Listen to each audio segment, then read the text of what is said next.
They tried to kill the dreamer, and all they did was spread his dream.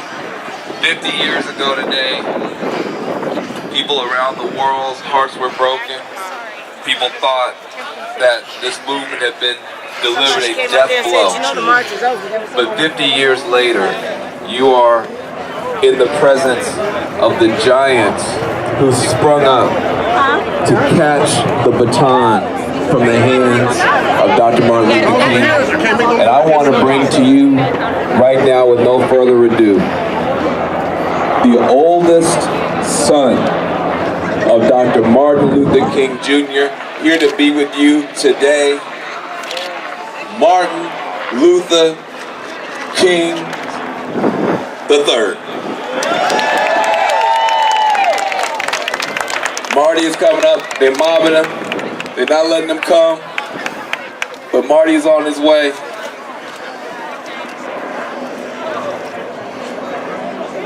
Excuse me. Excuse me. I got a microphone in my hand, so I don't mind talking and vamping. My father was born in Memphis, Tennessee. My father was born in Orange Mound. My father went to Melrose High School. And when I was and 50 years ago today, my father was in Memphis. I was in utero with my twin sister in Jackson, about 70 miles from here. My father heard that Dr. King had been shot down, and so many African Americans went to the Lorraine Motel, and the police held back all the African Americans and kept the Memphians from being able to see what happened. My father said that it was the worst day of his life, and the worst day in the life of Memphis. I wish he were here today to see the beauty, to see the strength, to see the resilience, to see the power. You can shoot down a dreamer. You can't shoot down a dream. You can shoot down a revolutionary. You can't stop the revolution. And proof positive is that not one of the people who stood on that balcony, who pointed in the direction of the snipers, not one of those people stopped. Not one. If somebody were to shoot down your friend in front of you, you might go crazy. You might quit. You might say, I can't do this. You might leave the country. Not one of those people who saw what happened stepped back. They all stepped up. And I can also say that not one of his children, not one of Dr. King's children, turned to bitterness. None of them turned to hatred.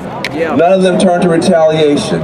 Every one of his children picked up the banner.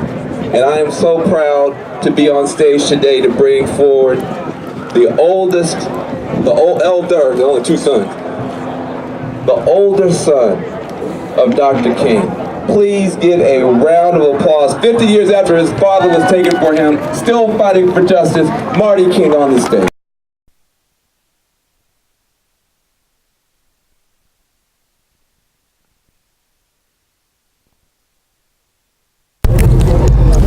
Good afternoon.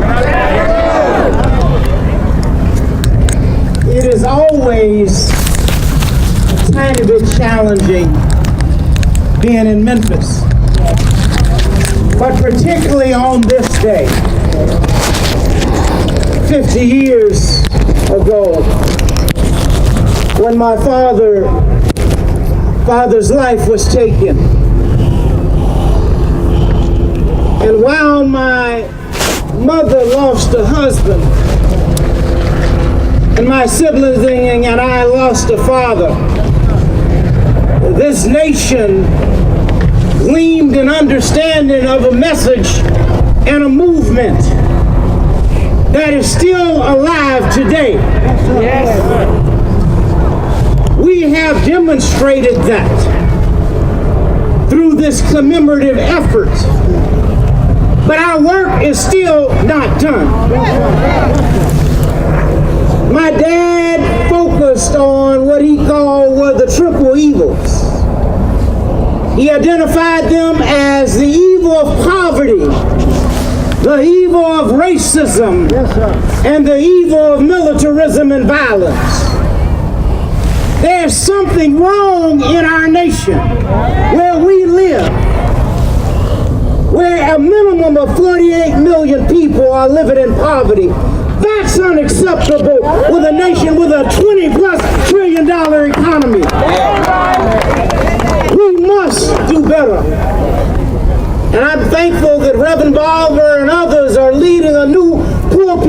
campaign. Because America should be embarrassed about having people living in poverty. Racism,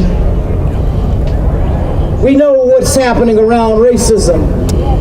Fortunately, most Americans do not harbor racist views.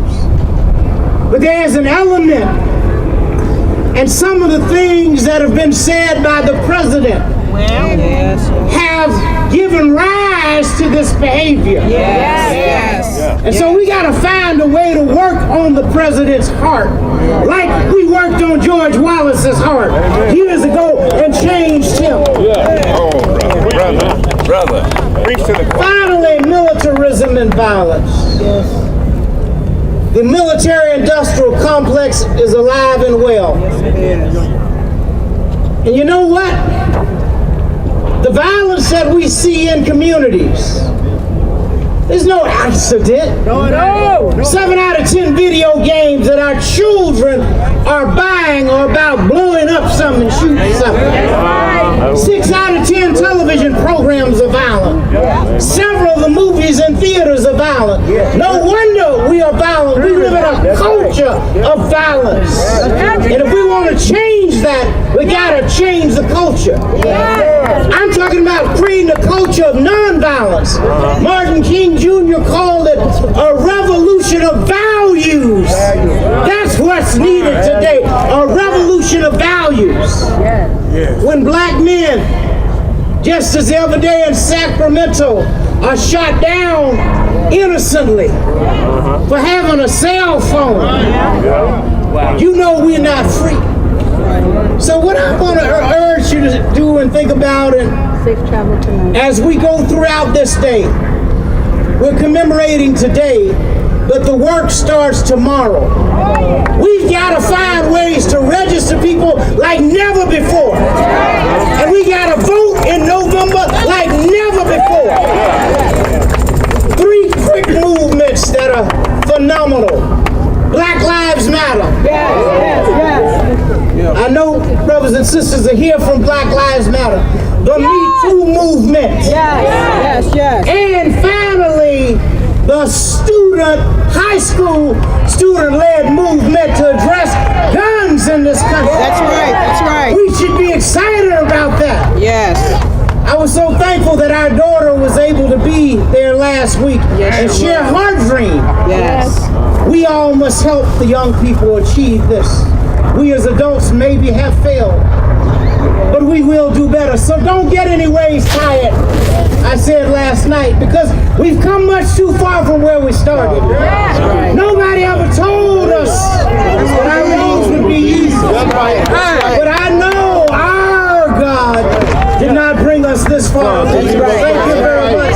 God bless you all always.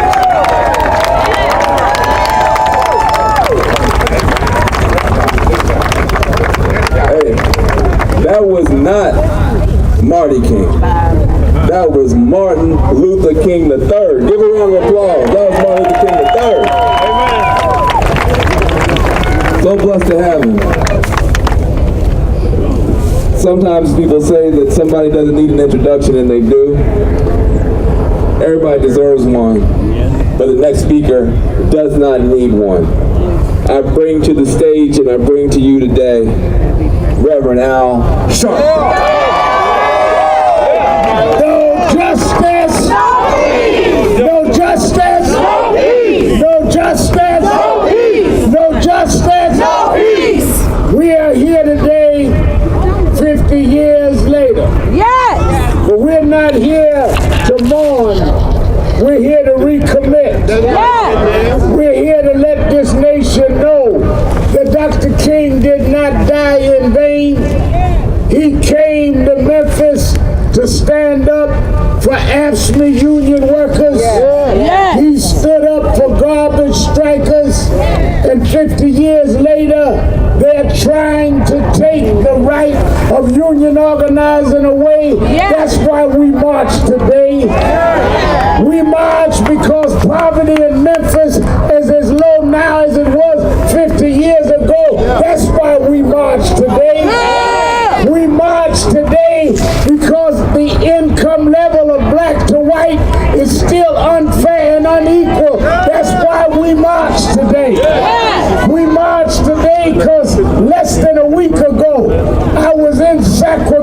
preaching over the body of an unarmed black man shot by police. We're shot too much, incarcerated too long. That's why we march.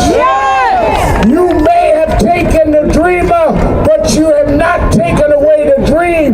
We will march on. We will fight on. We will stay together, and we will get to that promised land. Forward ever, backward never.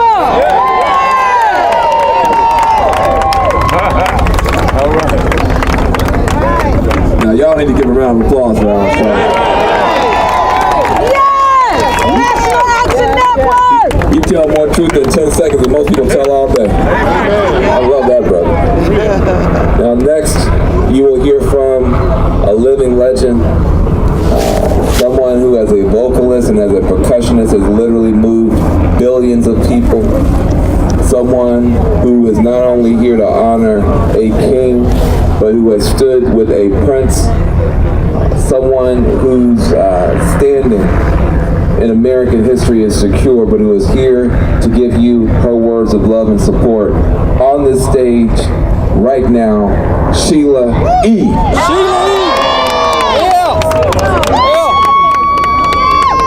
Thank you so much. How's everyone doing? God bless you for showing up today. Thank you so much.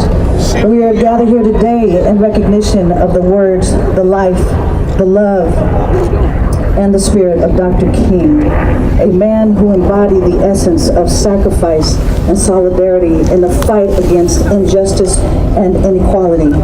We hear stories of Dr. King and other civil rights leaders. We read of their struggles and their accomplishments, which were catalysts for change at a time when the very foundation of our nation... Sorry, 1 second. Can you hold this for me? Yeah. Hold on 1 second. It's hard to hold this, and I wanted to write it down, so... embodied the essence and sacrifice of solidarity and fight against injustice and inequality. We hear the stories of Dr. King and the other civil rights leaders. We read of their struggles and their accomplishments, which were catalysts for change at a time when the very foundation of our nation rested upon injustice and inequality. We salute them for all they achieved, for all they have given us. But we must do more than celebrate them. We must, by the very meaning of brotherhood and sisterhood, honor them in continuing their march towards justice, the march towards equality, the march towards peace, their march toward workers' rights, their march toward fair wages, their march toward the promises which this great country of ours hold, yet still does not exist for many.